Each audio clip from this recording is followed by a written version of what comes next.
மதுரையில் குடிநீர் திருட்டில் ஈடுபட்ட நூற்றுக்கணக்கான மின் மோட்டார்களை மாநகராட்சி அதிகாரிகள் பறிமுதல் செய்தனர். மதுரையில் கடும் குடிநீர் தட்டுப்பாடு நிலவி வரும் நிலையில் 2 நாட்களுக்கு ஒரு முறையாக இருந்த குடிநீர் விநியோகத்தை 4 நாட்களுக்கு ஒரு முறையாக மாநகராட்சி மாற்றியது. இந்நிலையில் மின் மோட்டார் மூலம் குடிநீரை திருடுவது அதிகரித்திருப்பதால் தட்டுப்பாடு மேலும் அதிகரித்தது. இதை தடுக்க வார்டு முழுவதிலும் ரெய்டு நடத்துமாறு மாநகராட்சி கமிஷனர் கதிரவன் அதிகாரிகளுக்கு உத்தரவிட்டார். உதவி நிர்வாக பொறியாளர் சர்புதீன் தலைமையிலான அதிகாரிகள் ஜீவா நகர், ஜெய்ஹிந்த்புரம் பகுதிகளில் செவ்வாயன்று நடத்திய ரெய்டில் 100க்கும் மேற்பட்ட மின் மோட்டார்கள் பிடிபட்டன. தண்ணி பிரச்சனை ஆகக்கூடிய சில ஏரியாக்களில் தீவிர ஆய்வு செய்யும்படி மாண்புமிகு மேயருடைய அறிவுரையின்படி நாங்கள் ஆய்வு செஞ்சோம்.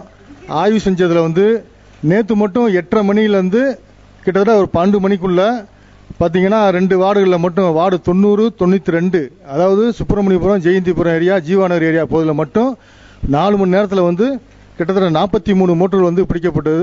குடிநீர் திருட்டு காரணமாகவே மதுரையில் குடிநீர் தட்டுப்பாடு நிலவுவதாக தெரிவித்த அதிகாரிகள் கடும் நடவடிக்கை தொடரும் என்றனர்.